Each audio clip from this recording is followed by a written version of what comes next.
사도행전 5장 31절부터 42절까지 말씀. 이스라엘에게 회개함과 죄 사함을 주시려고 그를 오른손으로 높이사 임금과 구주로 삼으셨느니라.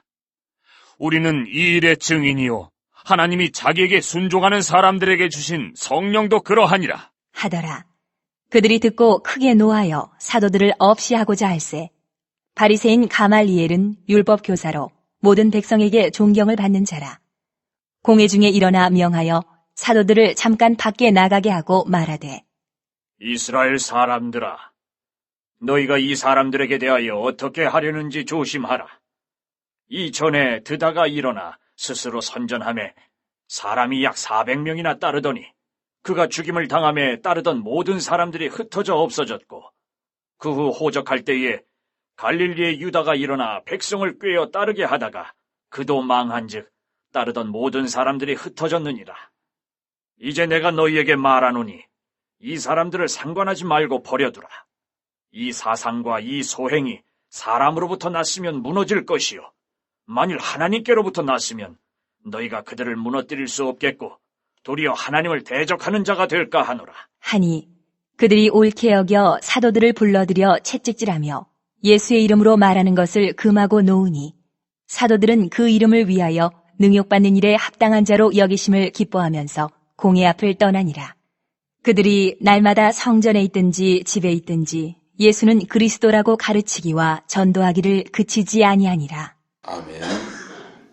이 말씀 가운데 복된 것들만 저와 여러분들 이루어지기를 예수 이름으로 축복합니다. 자, 예수님 외에 진정한 회개와 생명을 얻는 역사가 있습니까? 없습니까? 없어요. 그래서 그 십자가 앞에서는 절대로 피하면 안 돼요. 절대로 피하면 안 돼요. 그게 그 영혼 속에 제대로 한번 일어난 사람은요, 늘 십자가 얘기하면 마음속에 울림이 있고 감동이 있는 것입니다. 십자가는 한번 지나가는 자리가 아니에요. 초보적인 어떤 지나가는 그런 출발선 같은 게 아니고 십자가는요, 신앙생활 하면서 계속 그 십자가를 다시 되돌아가야 되고 또 되돌아가야 되는 은혜의 자리인 것입니다. 할렐루야.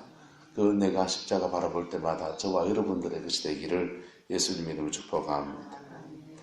자, 그렇게 복음을 전하는데 문제는 복음을 전해보면 복음의 그 대적자가 일어난다는 거. 복음 앞에 똑바로 서야 구원을 받는데 복음 앞에 여러 가지 이유로 복음의 대적자가 일어난다는 것입니다. 그 대적자가 힘이 없는 사람이냐? 오늘 힘이 없는 사람들입니까? 힘이 없는 사람들은 그냥 받아들이면 되는데 힘이 있는 사람들은 복음은 때로는 냉혹해서 자기가 이미 가지고 있는 걸 다 내려놔야 돼. 뭐 이래 앉아섰노? 그래서 복음은 때로는 내가 이미 가지고 있는 걸 다 내려놔야 되고 때로는 복음은 굉장히 듣기 불편한 얘기입니다. 오늘 본문의 사람들이 복음을 듣기 굉장히 불편한 사람들 앞에 베드로와 또 누군지 모르지만 지금 사도들이 지금 서 있는 것입니다. 바로 제사장들과 예수님을 잡아 죽인 그런 죄를 지어서 무죄한 자의 피를 흘린 사람, 그 사람들에게 지금 당신들이 그거 회개해야 된다고 말한 거예요. 전해야 됩니까? 안 전해줘야 됩니까? 안 전하고 싶어요, 저는요. 아니, 전해도 믿지도 안 하고, 그 다음에 전해도 믿지도 않을 뿐더러 그렇게 전한 사람을 때리고 쪽치고 막 고문하고 감금하고 심지어 죽이고 하는데 내가 미치다고 전하고 싶거든요. 전하고 싶지 않아요. 하지만 하나님은 그 영혼들에게 기회를 주시는 분이다, 안 주시는 분이다? 주시는 분이세요. 그래서 여기에서 스파크가 일어나는 거예요.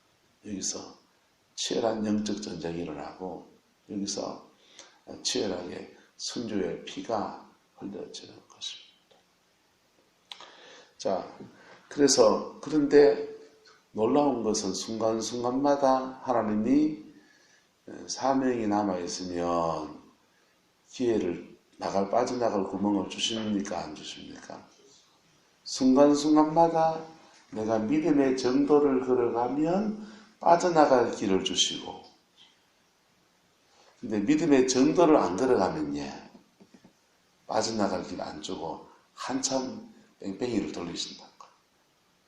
우리가 신앙생활 하면서 경험해야 될 것은 자꾸 길이 막히고 하면은 기도를 해야 됩니까? 자기를 잘 살펴봐야 됩니다. 자기를 잘 살펴봐야 돼요. 자기를 잘 살펴봐서 마치 오개같이 자꾸 길이 막히고 이래도 길 저래도 길이 막히고 하면은 그거는 자기를 잘 살펴봐요.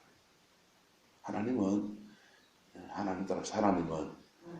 대문을 닫으시면 창문을 여십니다. 하나님은 대문 닫으면 창문 여세요. 그런데 자꾸 길이 막히면 뭐 해야 된다고요? 나를 돌아봐요. 그래서 대문이 막힌 게 내가 죄 지은 것이 있는지, 또는 누가 대문 막은 것 때문에 대문 막은 그놈 이놈을 주름 하면서 막 내가 너무 분노하고 있다든지 이러면은 닫은 대문을 하나님이 창문을 열어줘야 되는데 가만히 보신다고. 무슨 말인지 이해가 됩니까? 그래서 순간순간마다 빠져나갈 구멍을 여시는데, 어제 나눈 말씀들에는 옥에 갇혔는데 하나님이 어떻게 했습니까? 19절에 보면 주의 사자가 옥문 열어 제치가서 풀어줘 버리는 거예요. 그 다음 또 뒤에 보면요, 천사가 그냥 쭉 끌어서 그냥 옥을 빠져나올 때까지 베드로를 인도해 주기도 하고요. 오늘 본문에서는 하나님이 빠져나갈 구멍을 누굴 통해 여십니까? 가말리엘, 바리새인 가말리엘은 율법 교사로 모든 백성에게 뭐 받는 사람? 존경받는 사람. 그래서 이 사람 통해서 빠져나갈 길을 여시는 거예요. 이 사람 말하면 참 안 믿는 사람이지만 참 훌륭한 사람이죠. 이렇게 말합니다. 이스라엘 사람들아, 너희가 이 사람들에 대해 어떻게 하려는지 뭐하라고 합니까? 조심해라. 네 보기에 옳고 네 보기에 선하다 하지 말고 조심하게 되어라. 36절에요. 더다가 일어나 스스로 선전하며 사람이 몇 명이나 따랐다 해요? 400명이 따랐다 그랬어요. 지금 400명은 인터넷에 모으면 금방 모을 수 있는지 모르지만은요, 이 당시는 인구가 그렇게 많지 않은 시대입니다. 400명이 모였다 하는 것은 굉장한 숫자입니다. 그런데 그가 어떤 이슈를 내세우고 400명이 모여서 그를 따르더니 그가 죽임을 당하며 어떻게 됐다고 합니까? 따르는 모든 사람이 흩어졌다. 그리고 또 31절에 그 후 호적할 때에 갈릴리 누가 유다가 일어나서 백성을 깨어 따르게 하다가 그도 뭐했고 망한 적 따르는 모든 사람이 흩어졌다. 그러니 이제 너희에게 말하는 이 사람의 들을 상관하지 말고 뭐하러 갑니까? 버려둬라, 내비둬보라. 그러면 이 사상은 뭐예요? 예수 그리스도로 말미암아 죄 사함을 받는다라고 하는 사상과 이 소행, 예수가 죽었다가 부활했다라고 하는 이 사상과 이 소행은 뭡니까? 그들이 그것을 증거하기 위해서 막 복음을 전할 때에 역사가 막 일어나고 이런 그런 것들 소행이죠. 이 소행이 누구로부터 났으면? 사람으로부터 났으면 뭐 할 것이고 무너질 거고 오래 못 간단 말이죠. 만일 누구에게로부터 났다면 하나님께로부터 났으면 너희가 그들을 뭐 할 수 없겠고 무너뜨릴 수 없을 뿐 아니라 잘못하면요, 도리어 누구를 대적하는 자가 될까? 가말리엘은요, 안 믿어도 대단한 사람. 안 믿어도 대단한 사람. 저와 여러분들 이런 두려움이 있기를 예수님의 이름으로 축복합니다. 한국교회는요, 너무나 하나님이 귀하게 세운 종들을 너무나 쉽게 이단으로 정죄해왔어요. 힘 있는 사람들이, 교회의 권력을 가지고 있는 사람들, 그분들이요, 그냥 못 배운 사람들이 아니고 공부 제대로 한 목사님들이고, 때로는 교회에 존경받아 세운 장로님들이, 그분들이 모여서 너무나 쉽게 이단으로 정죄해요. 그게 한국교회. 물론 그분들의 실수도 있어요. 근데 너무나 쉽게 정죄해왔어요. 그래서 하나님을 너무나 쉽게 대적하는 자로 자기네들을 세웁니다. 그랬던 사람들이 어떻게 될까요? 하나님을 대적하는 자가 됐기 때문에 하나님이 그들에게 회개해야 할 기회를 주시는데 그런 기회들을 받지 않고 하다가 다 전 세계 가운데서요, 백인들 세계에서 부흥이 참 많이 일어났습니다. 영국에서 부흥이 일어나고요, 미국에서 부흥이 일어나고요, 전 세계에서 백인들 세계에서 부흥이 많이 일어났습니다. 그런데 유색인종 세계에서, 이 아시아권에 있는 사람이나 흑인들 세계나 이런 아프리카나 이런 쪽의 부흥은 제대로 부흥이 일어난 데가 대한민국입니다. 최초의 제대로 있는 부흥이 대한민국의 부흥이에요. 그래서 1950년대, 60년대 일어난 그 한국교회 부흥 때문에 저 미국에 있는 사람들이요, 한국의 부흥이 어떻게 일어났는지, 대한민국이 어떻게 성령이 그렇게 놀랍게 역사하기 시작했는지 너무 놀라가지고 여기를 와가지고, 대한민국에 와가지고, 그때 60년대 대한민국에 오면은 대한민국 어떻습니까? 길바닥에 도로가 제대로 안 걸려 있고요, 공항에 내려가지고 내리면은 전신에 장화 신고 다녀야 되는 그런 길바닥이에요. 파주에 있는 오산리 금식기도원에 가려고 하면요, 그거 산길을 꼬불꼬불 끌어서 산 넘고 물 건너 가야 될 그런 길이라고. 그 길을 쫓아와가지고는 한국교회의 부흥을 그냥 몸소 보고서 그 부흥의 역사가 어떻게 일어나는지를 경험해 보려고 그렇게 몰려왔어요.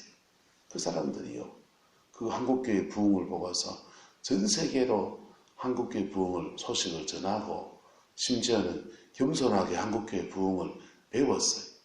그래서 마이클 비클이라고 하는 사람이요, 미국이 세계대전을 끝나고 자유주의 신학에 확 넘어가고, 미국이 영적 침체로 막 세계대전을 거치면서요, 군인들이 유럽에도 가고 태평양에도 여기 오고 필리핀에도 가고 하면서 군인들끼리 두렵잖아요. 내일 총 맞아 죽을지 모르고 두렵고, 그리고 내일 죽을지도 모르는데 군인 월급 받은 그 돈 가지고 뭐 하겠어요?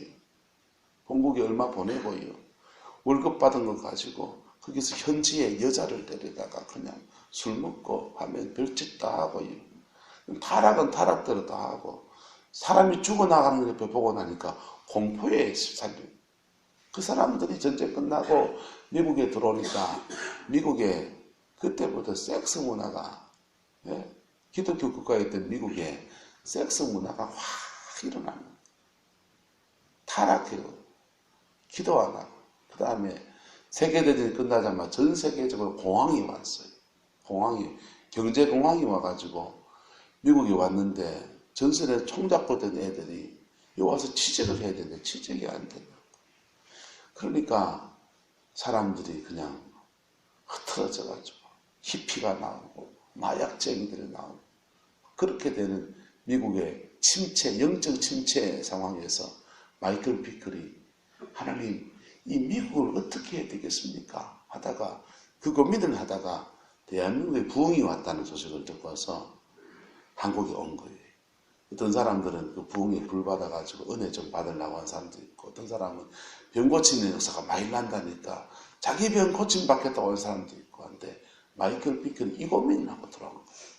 그래서 돌아서 보니까 새벽에 오산리 금식 기도원 가니까 새벽에 기도하고, 오전에 예배드리고, 오후에 예배드리고, 저녁에 예배드리고, 하루에 내판 예배드리고 밤에는 산에 올라가가 주여 하고 부르짖고 그러니까 오산리 금식기도원 프로그램이 뭐 별거 없이 그렇게 돌아가고 목사님들 와셔서 말씀 전하고 그냥 막 기도할 때 안수기도 막 해주고 그래가지고 마이클 비컬이 요 한국교회 이 기도원 프로그램을 그대로 가져가서 미국에서 기도원을 차렸어요.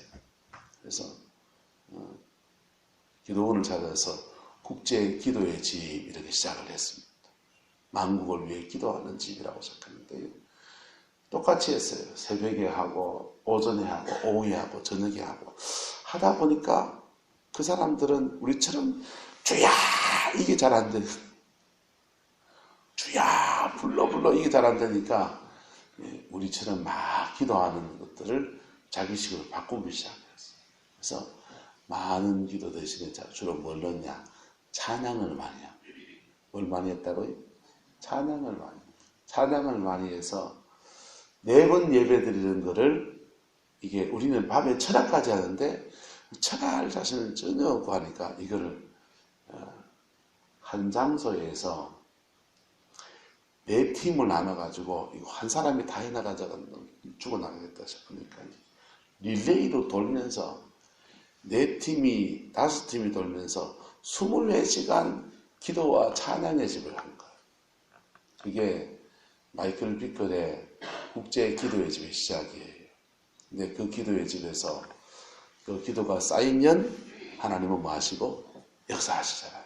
역사하시는데 8년을 그렇게 기도합니다. 8년을 찬양하며 기도하는 시간을 그렇게 가졌더니 그 교회 공간 전체에 영적인 성령의 임재가 확 쏟아지니까 8년 임재가 쌓이니까 막 그냥 기도하다가 찬양하다가 사람들이 하나님의 음성을 듣기 시작하네. 기도하다가 찬양하다가 마음에 무거운 짐이 툭 떨어지고 십자가 앞에 똑바로 서는 역사가 막 일어나는 거예요. 회개가 터지네. 찬양하고 기도하다가 자기 아픈 거 넣고 주야 기도하다 그냥 아픈 데가 툭 나아버리네. 성령의 역사가 막 일어나기 시작합니다.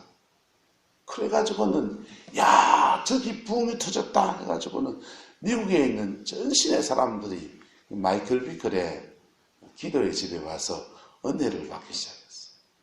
은혜를 받고서는 그 기도의 집을 이제 또 이 부흥의 불길을 우리나라에도 가져가야지, 자기 땅에도 가져가야지 하면서 미국 전체에 국제 기도의 집이 세워집니다.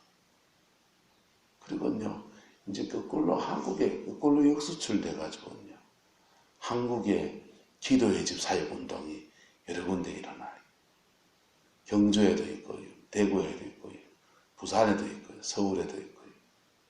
우리는 원래 우리 거라니까요. 누구 거라고요? 우리 거라니까. 우리 거 뺏겨가는 건데 이제는 포맷이 좀 더 바뀌어가지고 세련된 모습으로 전 세계를 퍼져갑니다. 정작 우리는 그렇게 기도하는 사람들을, 그렇게 하나님을 섬기는 사람들을 이단이라고 다 매도하고 정죄하고 판단하고. 그런데 그렇게 비판받을 때에 그렇게 이 가말리엘의 말이 먹혀들어서 사람들이 그러면 그렇게 하자 하다가 그냥 안 내보내고 어떻게 내보냅니까? 자, 40절에 사도들을 불러들여 뭐하고 채찍질하고 예수의 이름을 절대 말하지 말라고 금하고 놔줬어요. 사도들은요 한 차를 때린 두들 맞은 것에 법운이 나가지고 성질이 나가지고 날 때린 놈 두고 보자 이랬습니까? 아니요. 그러면 따라합시다. 피차 물고 물리면 피차 멸망할까 주의하라. 한국 사람들은 다혈질이 있어서요. 그렇게 비판받고 내가 그런 게 안 했는데 그냥 악답으로 그렇게 말하니까 화가 나요, 안 나요? 화가 나니까 그 화난 반응을 그냥 맞불로 짚히죠. 그래가지고 한국교회에 그 좋은 기도운동들이요. 한국의 그 좋은 하나님이 세운 사람들이 서로 망하는 길을 갑니다. 그래서 제가 옛날에 대구에서 귀신 쫓아내 보니까 참 그렇더라고. 귀신 쫓아내는 사역 하는데 이 사람은요, 의식이 돌아오면 말씀을 가르쳐 줘야 돼요, 안 가르쳐야 돼요? 말씀을 가르쳐 줘야 돼요. 그냥 지정신 돌아올 때 있잖아요, 귀신들. 그럼 지정신 돌아오면 찬송가도 부르자 그러고 그 사람의 믿음을 돋아주고 그 다음에 영이 드러나면 나가라 하더라도. 그래서 자기 의식이 돌아왔을 때 찬송가를 가르쳐요. 찬송가를 같이 모르는 분 집사님이시니까 찬송가를 같이 불러요. 찬송가 부르면 예수 사랑하심은 거룩하신 마릴세를 부르잖아요. 그러면은 1절, 2절, 3절, 4절 부르는데 꼭 끝음에 가가지고 이상하게 부르는 거예요. 그래서 꼭 끝음에 가서 이상하게 부르니까 찬송가 똑바로 부르세요, 지사님 하면서 다시 부릅니다. 두 번 했는데 또 끝음에 가가지고 이상하게 부르는 그거 고치죠. 그걸 하지 말라고. 계속 같은 데 가면은 계속 그거 이상하게 부르니까 이제 내 속에서 뭐가 나나요? 화가 막 올라오는 거예요. 화가. 아이 좀 똑바로 부르니까 내가 익하더라. 근데 내가 좀 이상하게 이상해요. 저는 상담을 전공해서 이게 치유사역을 해서 상담자와 내담자 관계에서 어떻게 해야 되는지를 알거든요. 그런데 그 상황에 딱 들어가면 묘하게도 사단은요, 내 속에서는 이거 순종 안 하니까 화가 나야 안 나요? 화나게 하고, 이 사람은 자꾸 그 영이 그렇겠지. 찬송가를 자꾸 보이하는 찬송가예요.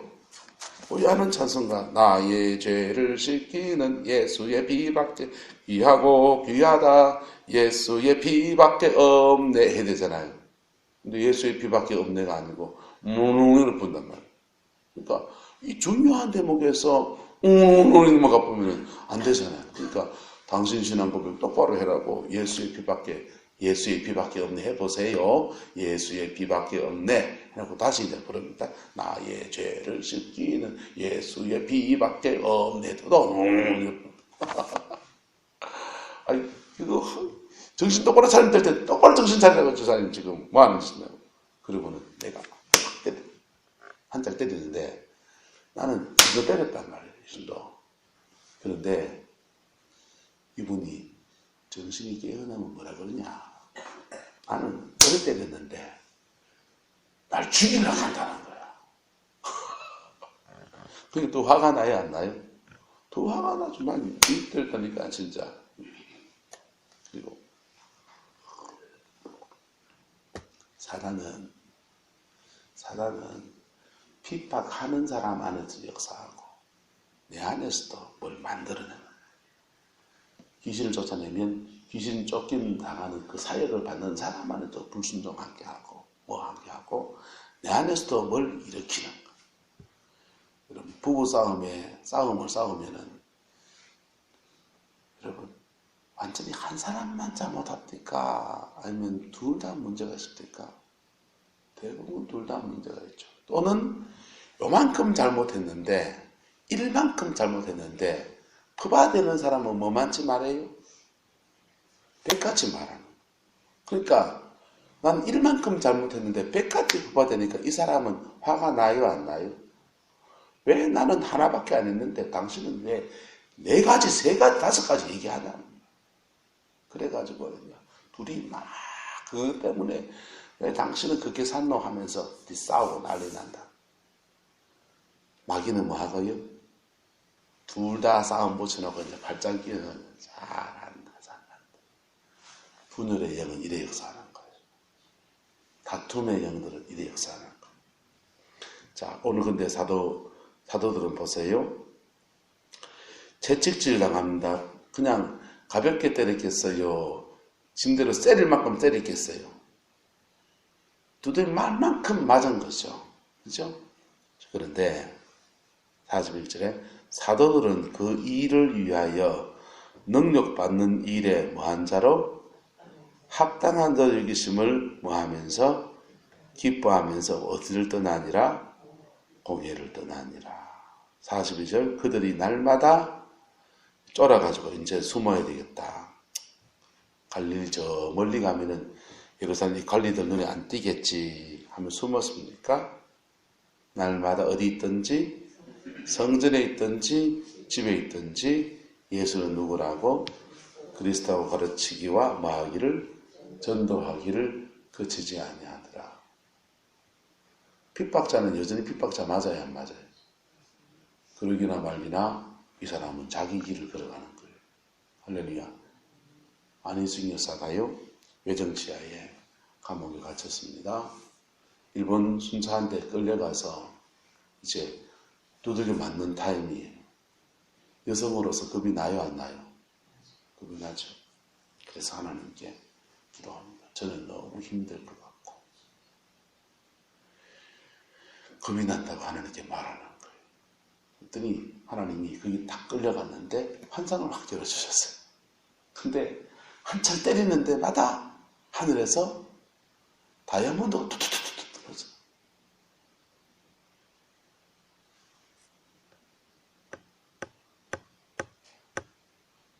안희순서는 그거 보여주신 듯하게 한참 맞는 때마다 뭐 받고요?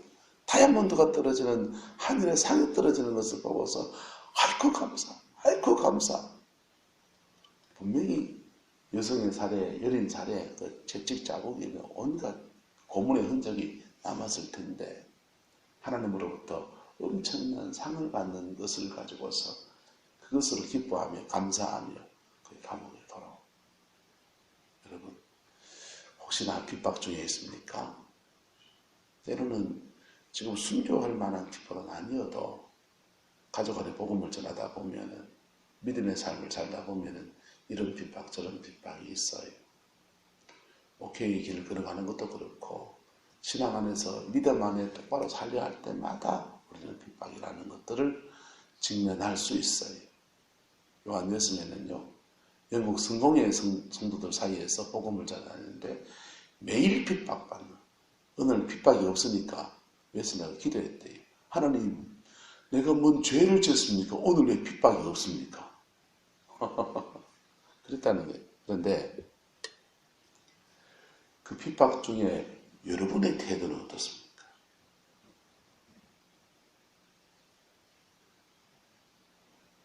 핍박하는 자는 핍박대로 하나님이 갚으실 거라. 근데요, 핍박받는 자는 그 핍박 중에 걸어가야 될 믿음의 길 또 있는 거예요. 그럴 때, 그 길을 걸어갈 때 결국 어떤 일이 나느냐 한번 보세요. 6장 7절 한번 보세요.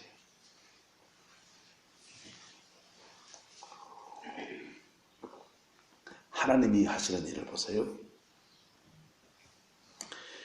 같이 읽어 시작. 하나님의 말씀이 점점 왕성하여 예루살렘에 있는 제자의 수가 더 심히 많아지고 그 다음 말씀 시작.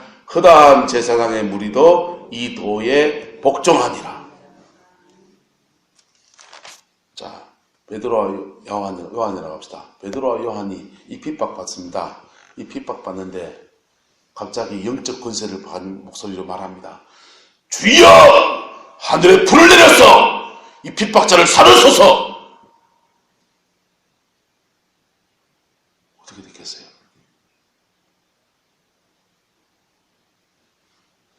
주여! 이들의 소인으로 갚으소서! 어떻게 됐겠어요?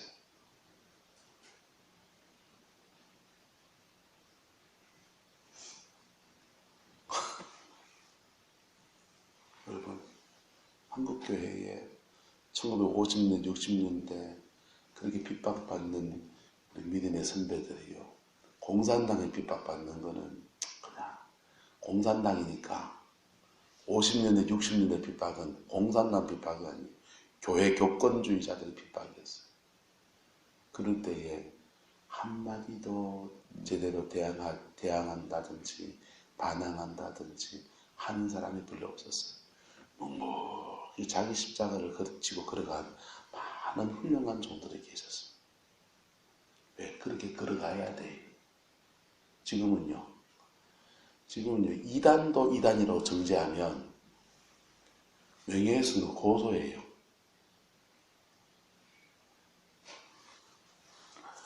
명예훼손으로 고소해요. 그래서 참 말하기 어려운 시대에 살아가요. 그 시대 때는요. 진짜들은 십자가의 예수의 길을 걸어간 것입니다. 그리고 그 능력받는 것을 하나님 앞에 뭐하면서 기쁨으로 얘기했어요.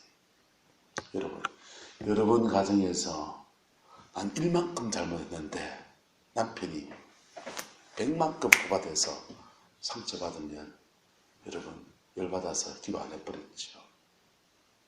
기도해 주나 봐라. 여러분 마음에서 다 내려놔 버렸죠. 그리고 속으로 심지어는 저 인간이 하면서 수많은 정죄들을 가지고 살았죠. 죄송합니다. 사단은 여러분 안에도 역사해요. 그랬을 때 하나님이 가정 안에 이루어가고자 하는 아름다운 일들이 그것으로 인해 막혀버리는 거. 여러분들이 원수를 여러분 가정에 불려들였어요. 사도들은요, 그렇게 하지 않고 그러기나 말기나 자기의 믿음의 길을 걸어가고 주님 앞에 자기의 뭘 관리하고 속 사람의 기쁨을 관리했더니 그 연한 모습들을 보면서 제사장들이 한 명씩 두 명씩 꺾이다가요. 한 명씩 두 명씩 꺾이다가 실제는요.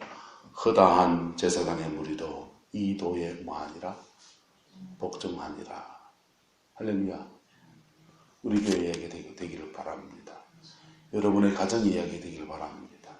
여러분, 승리는 사랑에 승리해야 돼요. 힘으로 승리하는 거요.